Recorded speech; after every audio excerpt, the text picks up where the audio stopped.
Hi, this is Roger, thanks for dropping by. This is a requested video, and although that's for one person, it may be useful for others. There's always been a bit of confusion between Dendrobium jenkinsii and Dendrobium lindleyi. Not for me, because I've got both, or I have now. The lindleyi is a relatively new acquisition, but I've had the jenkinsii many years. You don't very often see one as large as that, and I may have to split that because it's going over the edges of what is a very large mount already. Next year it's either going to go around the back of the mount or it's going to be hanging in the air, which won't do it a lot of good. So I may well have to split that. If I did, I would select pieces and start a new mount of a good size, because for me it grows really well. But the jenkinsii is definitely coming to the edge of the mount, and next year it will be starting to go around the sides. And I've already had a problem with getting the blooming on this didn't go very well this spring because of where I kept it, and the problem is this curvature here. So when you're trying to put a plant in bright light on a shelf where the light comes in from a slight angle, what happened was this part of the plant got much brighter light than this part of the plant. So this part of the plant didn't bloom very well. It had far less blooms in this area, and they were later. So it didn't get a mass blooming because of the way the light hit it. I'll be wary of that this time. But it's difficult to get to, because of the curve on that mount, it's difficult now to get this plant to face bright light, if you see what I mean, because the two edges curve away from the light and are slightly shaded by the centre sections, not so much that end. But if you could imagine if the light was hitting the plant like that, which is what it was, this area around here wasn't getting much, and this was getting it all. And I mean, there's quite a lot of dieback in the centre of this bit, so you're not going to get many blooms in this area anyway. So this sort of becomes like a separate plant naturally, possibly two. So there may be some pieces of that next year sometime. I'm not doing it now. I'd always do it when new growths were forming, which is either alongside or after blooming. So the main reason for the video is the difference between the two. They're both winter resters, and when you put them side by side, the difference is blatantly obvious. jenkinsii is a much smaller dendrobium than the lindleyi. That's the blatantly obvious difference. But if you only had one of them, and for instance if you had a very young lindleyi where the bulbs were this size, I suppose you could get in a bit of a muddle. But the main difference for me is as the bulbs age, they take on a much darker hue, often with tinges of purple. And if you look at the way jenkinsii grows, the canes try to lie flat. You see how they all try to lie flat? They're not pointing towards us, they're trying to lie flat. Whereas the lindleyi is much more prone to growing away from whatever it's attached to, and is quite happy to point away.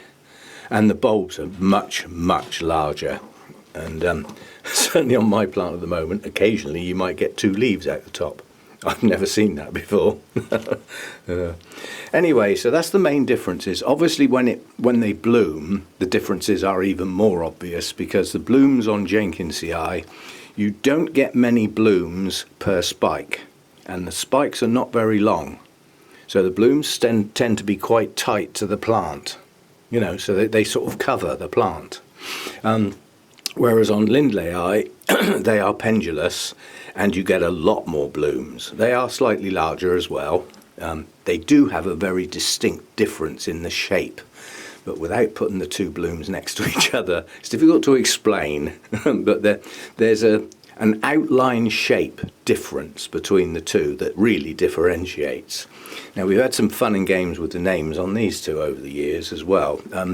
This is usually sold as, and has been called, Dendrobium aggregatum for so long it's become the name. its true name, if you want to go down that road, is Dendrobium lindleyi, because Mr. Lindley was the guy who first described it, along with many, many, many other orchids. That name will turn up all over the place, yeah. As opposed to Mr. Jenkins, probably only found that one or described that one. It's not so matter of who found it, it's who first describes it.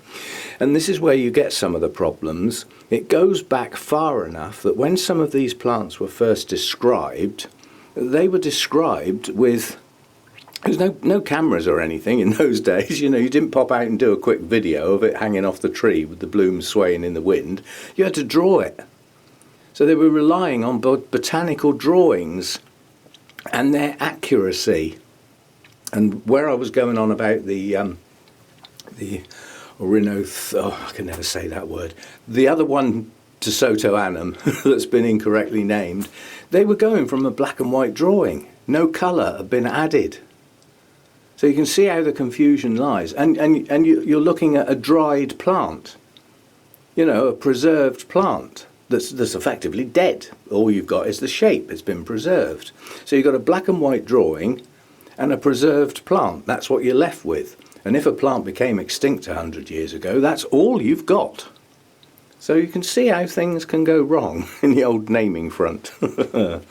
Anyway, Aggregatum and lindleyi are classed in the RHS records as synonymous. So you can call it either. I just prefer lindleyi because it makes more sense to me, as Aggregatum makes no sense at all. But that's what most people would call it. It's the same plant, effectively.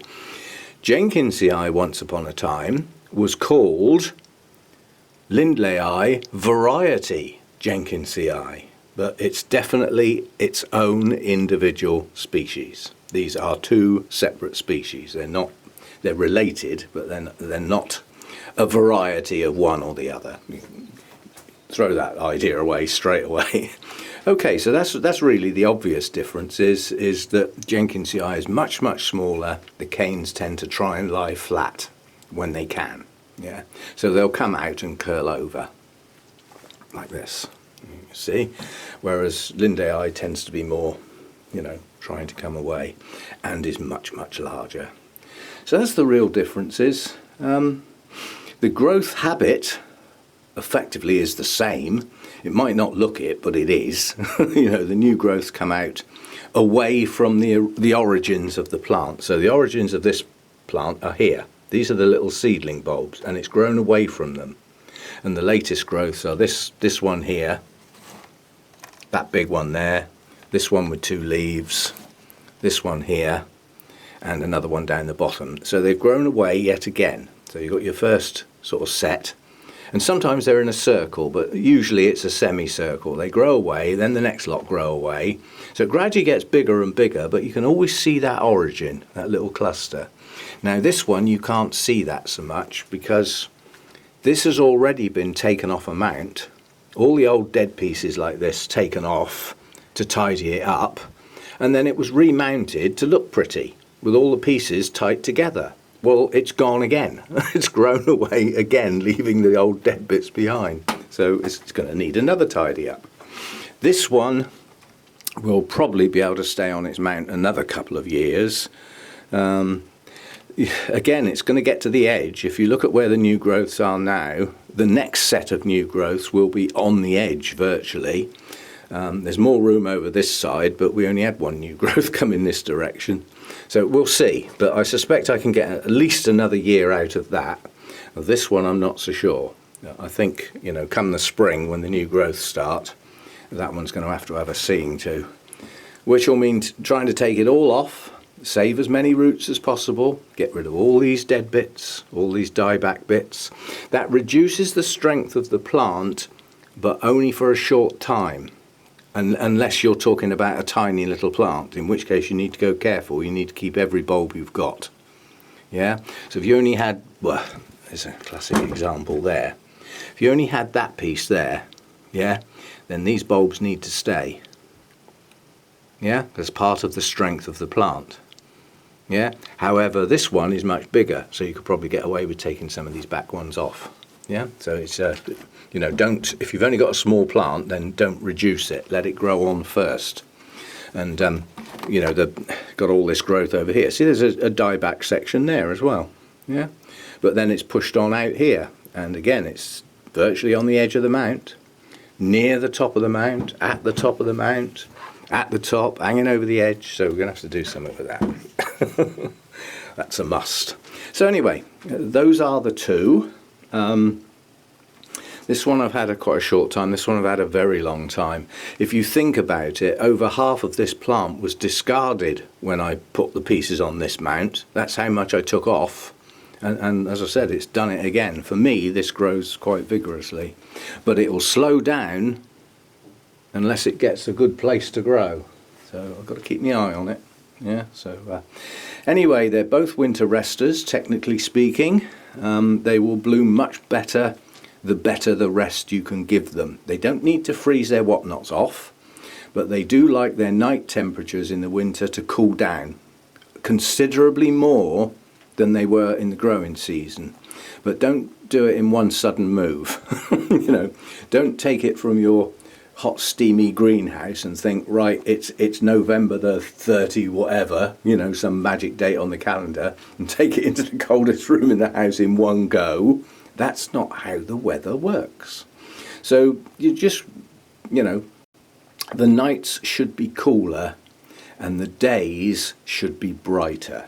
That's really what a winter rest consists of. Your plants, the winter resting plants, won't be growing in the winter. They won't be doing anything. So for me, it's pretty obvious they don't need feed because they're not growing. There is no growth, zero. They've ceased to grow.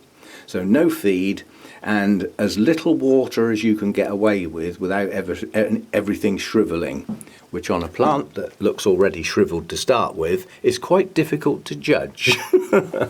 But if you start seeing your leaves yellowing and falling off in great numbers, then it's probably dying. So, you know, go steady.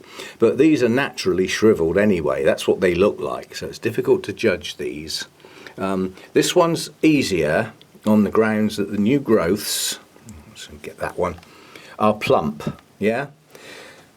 Whereas the older ones look a little more ribbed, and that's about as much as you should ever let them go. So, you know, if your new one looks like that, and then it's starting to look like this, dribble of water.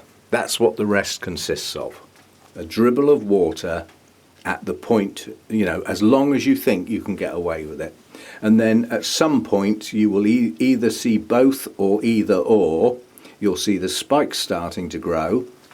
And it's traditional on this plant every year, we play spot the spikes. It's difficult on camera, but with my eye, when the spikes start on here, I can look at the plant and perhaps count 20 spikes. And we get in with the camera as close as we can and we look and I say, well, can you see them? And most people say, no, there's no spikes there. There is, they're just tiny. I mean, you know, that's a mature one that's died back. When they first start, they are tiny. So we play that game every year. It's not so easy to play it on this one because the spikes get going quicker and they're thicker and chunkier, much thicker and chunkier, and pendulous. So they're going to grow away from the plant quite quickly. Whereas these, you know, this is about as long as they get. Yeah, they don't get much longer than that. So the blooms are very tight to the plant. So there we go. That's those two. Chat about them. So your winter rest really is, well, any time October, November time. I mean, both of mine have already finished growing, so I'm already not soaking them when I water them now. The only reason I'm watering them now is to stop them dehydrating because it's still warm, and we've still got reasonable days. I wouldn't say they're long days anymore. We've got actually normal days for tropical orchids now, you know. In between that 11 and 13 hours is where they're comfortable, but the day lengths are shortening, so that, you know, they're going to get more dark than light soon, and the night temperatures are dropping. The last couple of nights my heater's actually kicked in. Now okay, I've got it set to 18 at the moment, it's still the growing season, but we've just had a couple of chilly nights. And then you stop and think, well, actually, we are heading towards the end of September, aren't we? And today's the equinox, so it's officially autumn, either later today or tomorrow. whichever way it goes. But yeah, so get that feed reduced if you can as the growing season finishes and the days start to shorten. If you live in that sort of part of the world, get that feed down, because they're not going to use it, they don't need it. And water less. I mean, back in the growing season when I had new growths growing on like that, I was drowning these every time I watered them. Whereas now I just sort of trickle some over like that. That'll do. Just to keep them going, stop them dehydrating, because we still get warm days.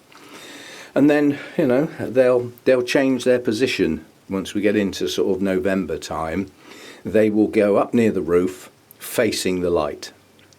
So they will get the brightest light I can give them for the whole of the winter period, and until the spikes are progressed.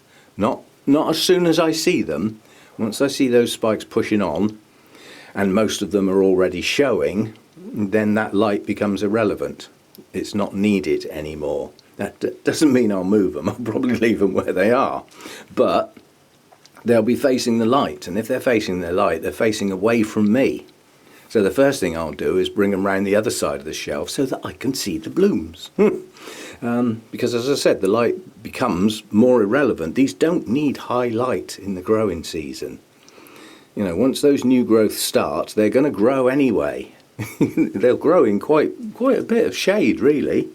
You tend to get darker leaves and slightly larger leaves if you don't give them enough light in the growing season. It does them no harm at all. The buds are induced by the cooler nights through the winter, the lack of water, equivalent to their drier season, and the much brighter light, because in the main there are deciduous trees involved and the leaves have dropped in the winter time, so there's more light comes through. It's very simple. It's not difficult. It's just imagine a forest where there's quite a few deciduous trees, and then just think it through. By the time you get to December, those leaves have fallen. You're going to get a lot more shafts of light heading down onto, where the orchids are. So brighter winter. And it's the drier season. And because it's winter and it's the drier season, the nights are a bit cooler. Yeah. Some of that coolness is the practicalities. We all know hot air rises, don't we? Yeah, well, if you take the leaf cover off the trees, a lot more hot air rises than it would have done with the leaf cover there, because it's not trapped down in amongst the trees, is it? So the nights are cooler. Yeah. So there we go then. That's Dendrobium lindleyi or aggregatum. I'm happy with both on that one. And Dendrobium jenkinsii, whereas I'm not happy with any alternative names on that one. That is the species. And relatively easy. The only difficulty you should get with these is the potential for blooming to the maximum that the plant's capable of. Or are you just going to get some token blooms because the rest wasn't quite as good as perhaps it should have been? And the brighter the light, the cooler the nights within reason, as I said, without freezing their whatnots off. We don't want them sat up on the shelf with a hat, scarf and gloves on. Not that cold, just quite a bit cooler at night than it has been. That's what you're looking at. So there we go. See you next time. Thanks for dropping by.